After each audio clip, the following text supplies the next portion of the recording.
I'm from the city is still. I'm from the city is still. Hey guys, welcome to Picksburgh. My name is Anthony. I appreciate you joining us for another one of these Shop Talk episodes.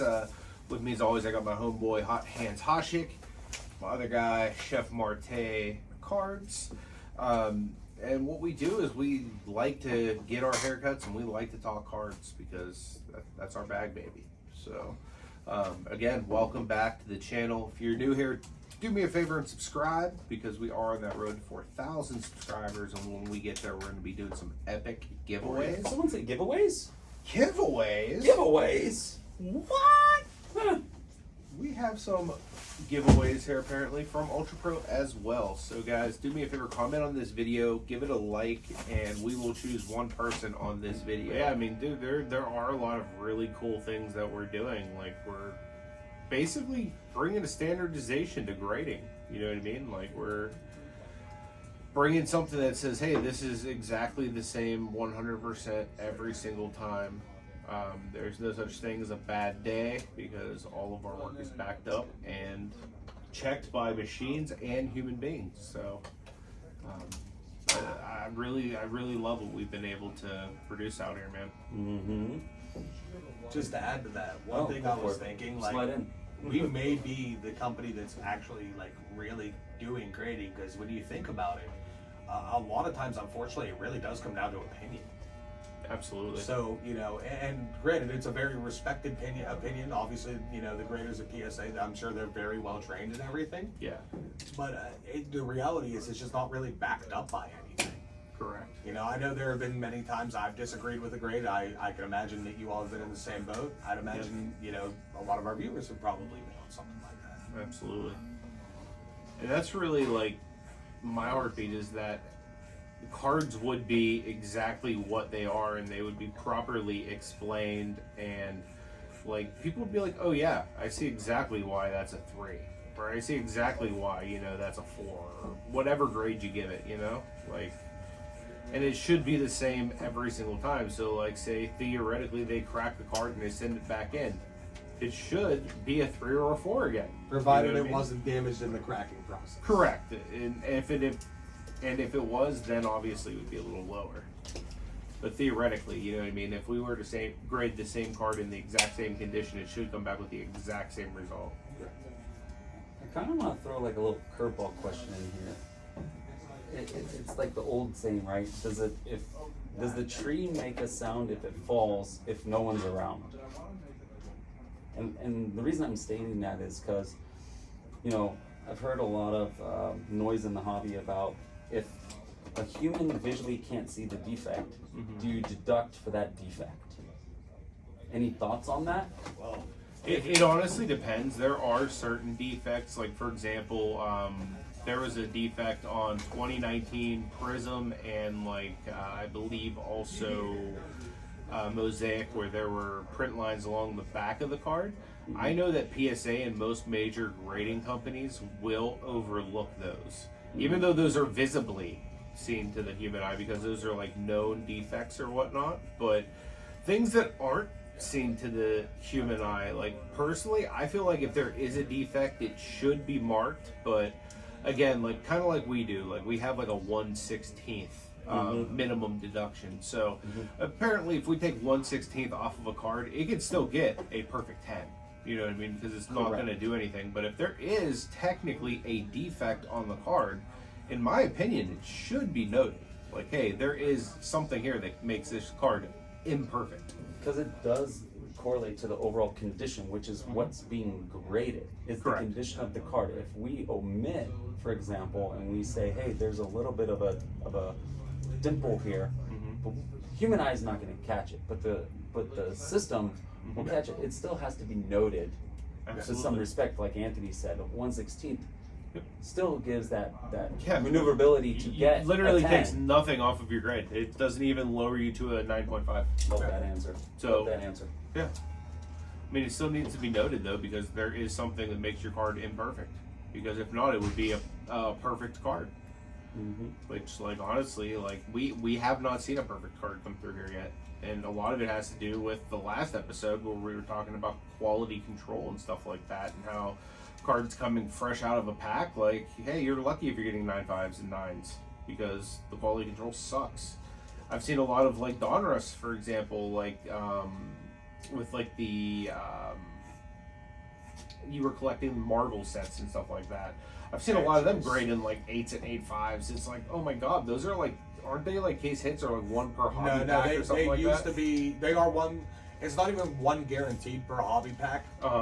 But generally, like, if I'm opening a box of hobby and there's 10 packs, I'm expecting 5, 6. Yeah, there was like 4 when we were ripping. At least 4.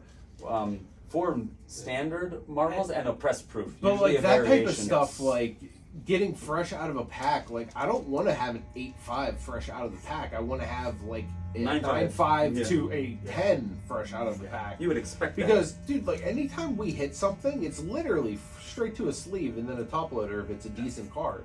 And to have something like a Marvel come back like in the 8 to 8.5 range, like it just kills me, dude. Like fresh out of packs.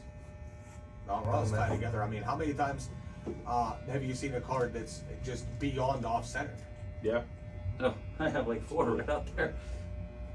Yeah, it's insane. I've pulled at least 2 of the LaMelo Ball silver rookies. And I know as soon as I look at it, I'm like, man, I was so lucky to hit this, and this card, it's not going to grade over a 9 because the centering's just not good enough. Yep. And that's something that obviously we as consumers have no control over, putting it mildly. We can bang up a corner, we can put a scratch on a card, we can screw up an edge, but I don't know about you, I've never changed the centering of a card. Nope. That'd be a good magic trick. I might have to learn that. You know how much money I'd make, man? I'd be like, give me your garbage. Well, I mean, you could change the centering of a card, but it wouldn't be the By correct trimming way to do it. Yeah. You would have to trim it. Well, we would notice that. Yes, we would. Absolutely. Yes, we would. Alan over here teaching people how to trim. I'm trimming your hair, so I might as well be the guy to talk about it. Speaking of trimming, Alan, like how do you typically spot or handle that? Because I know that you're one of our main spot checkers. Yeah, so there's a couple different techniques, getting it under a loop, magnification. Actually, in the system, we have some tools built in. The invert infrared is really noticeable on those type of things. We do have that measuring scale that we've added, and then we do another quality assurance check with another set of eyes. It runs through like 3 people. Marty and I are usually adept at finding these things quickly. Right when we open something, Marty is like, oh, and then just kind of raises it up. But the trimming, we do have tools for that. Or if we need reference, we'll go in and reference, and we have built an in-house curriculum to find cards that are, counterfeit and or been altered. And we save those scans. So with your experience working with several grading companies. Oh yeah. What would you say is like an average of people that might send in an altered card, whether it's like trimmed, fake, or maybe just something that's unidentifiable, Trying to sneak it by us. Yeah, like what's the percentage you've seen of that? Like whether it's like somebody being malicious or just like, hey, I don't know if it's real or not. Yeah, exactly. I mean, which I would imagine most people probably just don't know. Don't know. I mean, it's rare. Marty, what would you say percentage-wise? 5? Trimmed? Like any form of alteration, counterfeit, fake, anything like that. malicious. 5 at the I max. would say 1 to 2%. 5 at the max, I would say. Yeah. Just kind of guesstimating All right, so numbers. if I receive 100 cards on a submission, 2. I'd be surprised if it's probably about 1. 1 or 2, yeah. 1 or 2. Like, the big things that you see, obviously, like, there's a lot of times people don't know that what they have is authentic or isn't authentic. For sure. And I will tell you, that's going to be one of the big battles I foresee going forward, because as technology gets better, you got to imagine the fakes that they're putting out are going to keep getting better and better and better. Sure.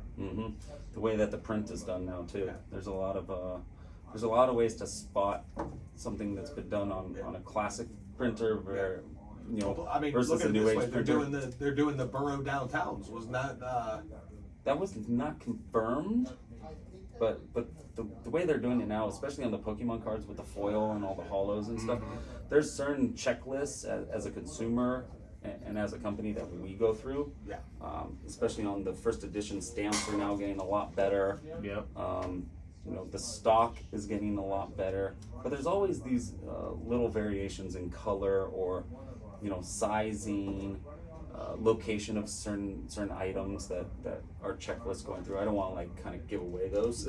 Yeah, for sure.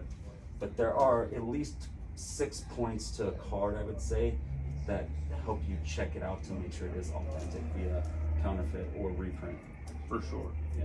So it's a lot of work. But I mean, it's nice to know that it's such a minority, because you hear so much about like shadiness in the hobby, or you know, people trying to get over on other people, which I hate. Like, honestly, that's like kind of the heartbeat behind TGT starting, is like we wanted to like bring some kind of regulation and see good people stop being taken advantage of and treated right. So yeah, I definitely think that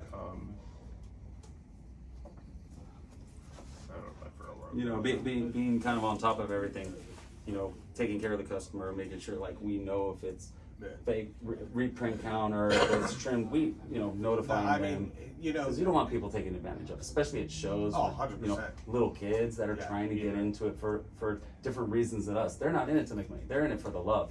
You know, just like we are. Yeah. We're in it for the love first, but then we're in it for other aspects as well. It can be more than one thing. You know, I can do it because I both love and care about the hobby, and also that you know, I see profit margins. Correct. You know, that's what's awesome about it, is you can literally have a career doing what you love. That's it. You know, mean, and there's nothing wrong. And there's nothing wrong with that either. Like, as long as you do it with integrity. Yeah. Like, because I'll be honest, there's a lot of companies in this hobby that are just out to grab your money, and we are 100% not one of them. No. I mean, Alan might try to grab your money, but Only during haircut. Me and Marty. Only during haircut time. Only during haircut time. And I'll throw this out there. If you're in LA and you want to jump in the hot seat with the hot-handed one and get interviewed by Anthony, please leave a message. If you're ever in the area, it'll be on us. We'll take care of the haircut for you. No worries. Just to get someone on here and enjoy the company and enjoy the time and talk about the passion that we all have for this industry. You know, that's more to money than you know, sitting in here and me charging you what I would charge normally for a house call.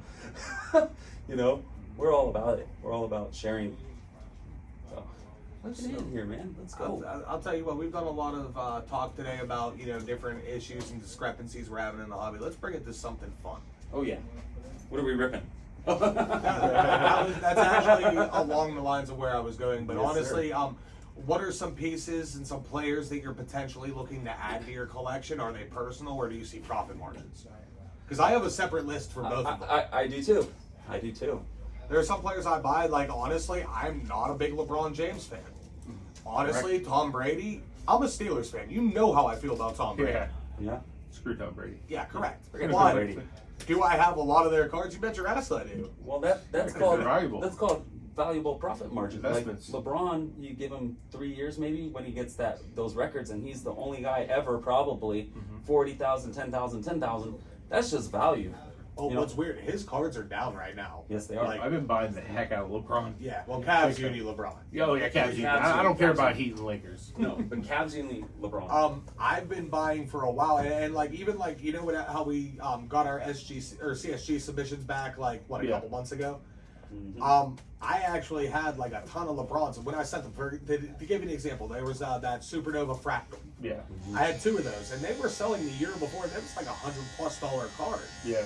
I don't know what they're at now, but I know they were significantly down last time I looked, like Yeah. $50-$60 or something like that. Crazy. Yeah. He's a buy right now. So here's my thought, right? My hold is Luka. After yesterday with Christian Wood now being acquired, I'm very happy about this. Big It gives pickup, him a real stretch underrated. big who could defend and handle the ball. But that'll be the long-term hold for value. It's kind of like the Kobe, LeBron, you know, Steph Curry range. Everything that's a buy for 6 months from now is soccer. Anything soccer, Vinicius Jr., Neymar, Messi, Ronaldo, all have made it into the World Cup. They've all qualified. Yeah. And then you got to find your 2 to 3 young guns in there, like a Ryan Gravenberch that we've discussed. Jude Bellingham, someone that you think is going to, Xavi Simon, someone that's going to flourish in the World Cup, get 2 or 3 goals, maybe their first game get that goal and shine. That's profit to be made. Soccer, World Cup years, is a 4x for soccer in value. You know, and it's funny to me because, like, you know, I have, like, money that I have sitting on the market, I personally don't handle. I have somebody who does. Mm-hmm. You know, the cards, when you think about it, are theoretically, you could make some comparisons to it because, like, you know, if I feel like, okay, so I watched a little bit of basketball this year, maybe there's a rookie out of this class that I'm high on. Like, I personally like Sengun a lot, and especially now that Wood's gone. Yes. Like, I think that Sengun can become a huge value. Right. So, you know, I stock up on Sengun when they're low, and one of 2 things is going to happen. Either, well, one of 3 things. Number 1 is just kind of stay where he's at and be like a productive player. A Card value isn't going to go up Yeah. huge. You know, it could completely bottom out, also known as the Sekou Doumbouya effect, or it could pop. And, you know, I take that card that maybe is $100 and I triple my investment on it down the road. You have an auto. I do have an auto. I have one out of Donruss. We both have autos, but that depending on who they draft, because they have a high draft pick too. That's true. So if you see them go guard or wing, Sengun goes up. Well,